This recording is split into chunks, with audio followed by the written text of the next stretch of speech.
Yo, what's up YouTube? It's your boy Bobby D back again with another hot, juicy video. And as always, I'm joined by the GOAT, Steve Cook, here in Austin, Texas. Thanks, Bobby, for having me back. I appreciate you being on my channel, Steve. And guys, a lot of my friends are asking for hair transplants, even, some women viewers as well. And, Steve, I know y'all have done, female procedures as well previously. So my questions are, like an FUT procedure for them or an FUE, what is best for women? And would that be as successful, as my transplants or anybody else's? So just what are your thoughts? Great question, Bobby. And, I personally have set my life passion out there to help everyone. I mean, age, race, gender, hair loss does not discriminate, okay? So it affects everyone. There's 30 million women walking around with some sort of hair loss. There's actually 40 million men. So what do we do with the women?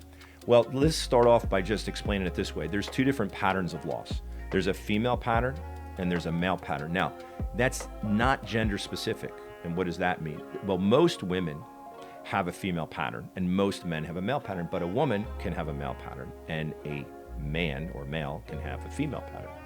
For those that have a female pattern, whether it is a female or a male, they're not good candidates for hair surgery. They have a diffuse thinning, not a balding. So their hair's thinning, it's not receding and balding.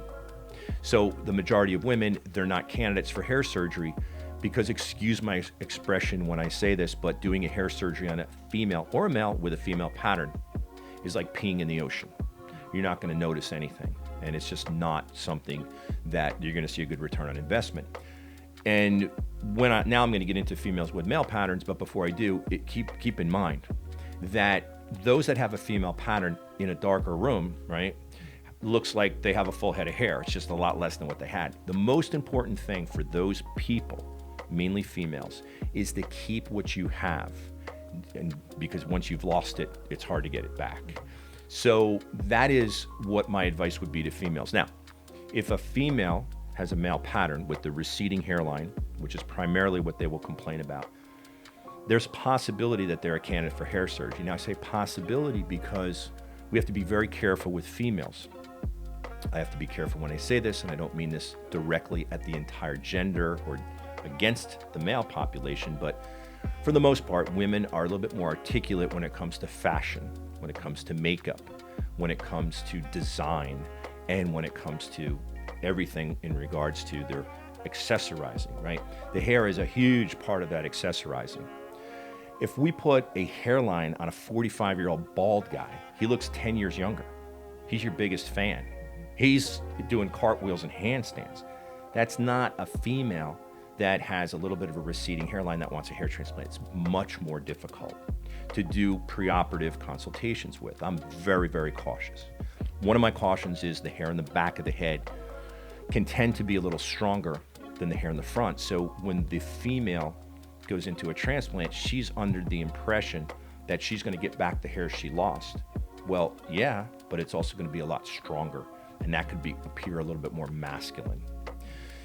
That's where it becomes challenging. So we have to be very, very careful, and the way you're careful is, as with a male patient, you explain to the female, hey, look, I think you look fine, but right now you have no hair in that frontal zone, in that receding area. Your hair's very strong in the back of your head. Are you okay with a much more masculine type of hair in the hairline? The shape and the angle and direction will still be female. So if the female patient is desperate, and I personally was desperate for many years when I was much, much younger with hair loss and hair restoration, then yeah, they may opt to say, hey, look, any hair is better than no hair.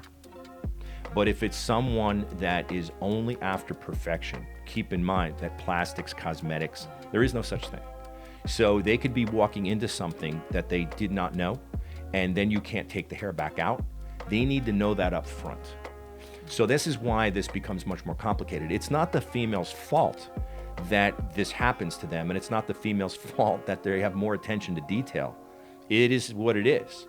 But what you want to do as now that you got this YouTube channel helping people and you have a lot of friends out there and you're out there in the world, Bobby, and you're talking to many people and they love your look, is you want to warn them, hey, look, I'm a male, you're female, obviously, and there's different types of loss, and we have to make sure that you're going to be happy at the year post-op in this procedure. So the majority of my time, and you probably know this because of how we talk, is really, kind of figuring out the red flags, the things that can go wrong. What can happen that you're not going to like? Because I'm going to make you aware of that up front. There's no question about it.